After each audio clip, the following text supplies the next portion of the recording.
En enlevant Hélène, l'épouse du roi Ménélas de Sparte, le prince troyen Paris ligue tous les Grecs contre Troie. Leur flotte se rassemble à Aulis sous le commandement d'Agamemnon et s'élance vers la Troade après le sacrifice d'Iphigénie. Le siège de Troie durera 10 ans avant que la cité ne tombe grâce à une ruse d'Ulysse, le cheval de bois. Après la chute de Troie, Ulysse débarque en Thrace, pille les Kyclones, alliés des Troyens, et reprend la mer chargée de captifs et de biens. Mais son escadre échoue à doubler le cap Malais. Une terrible tempête l'entraîne vers des contrées inconnues où vit un peuple paisible, mangeur de lotos, cette fleur étrange qui procure l'oubli.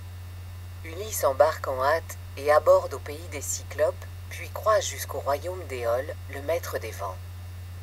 Déporté vers l'ouest, il échappe aux Lestrygons, des géants carnivores qui anéantissent sa flotte.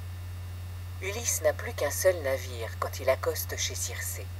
Avant de repartir, la magicienne l'envoie au pays des morts consulter l'ombre du devin Tirésias. Elle le prévient du charme fatal des sirènes et des dangers de Charybde et Scylla. Passé ces écueils, Ulysse débarque dans l'île du Soleil, où ses hommes affamés rôtissent quelques bœufs sacrés. Zeus foudroie les impies, seul Ulysse parvient à se sauver.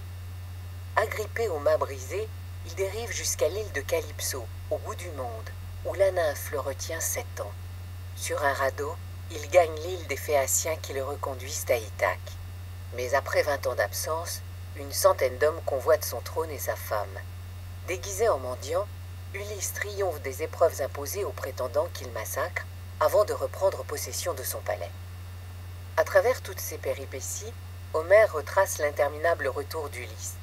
L'Odyssée ouvre un espace fantastique, peuplé de monstres et de déesses. Pourtant, le poème contient des instructions nautiques précises qui permettent de localiser certaines aires, certains lieux. À la suite de Victor Bérard et de Jean Cuisonnier, lancés dans le sillage d'Ulysse, laissons-nous guider par le texte à la découverte des sites et de la civilisation homérique. Mais Ulysse poursuit son voyage.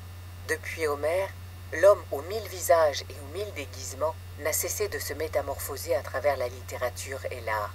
De Virgile à Joyce, de Racine à Berlioz, il nous entraîne dans un voyage initiatique où chaque épreuve nous confronte un peu plus à nous-mêmes.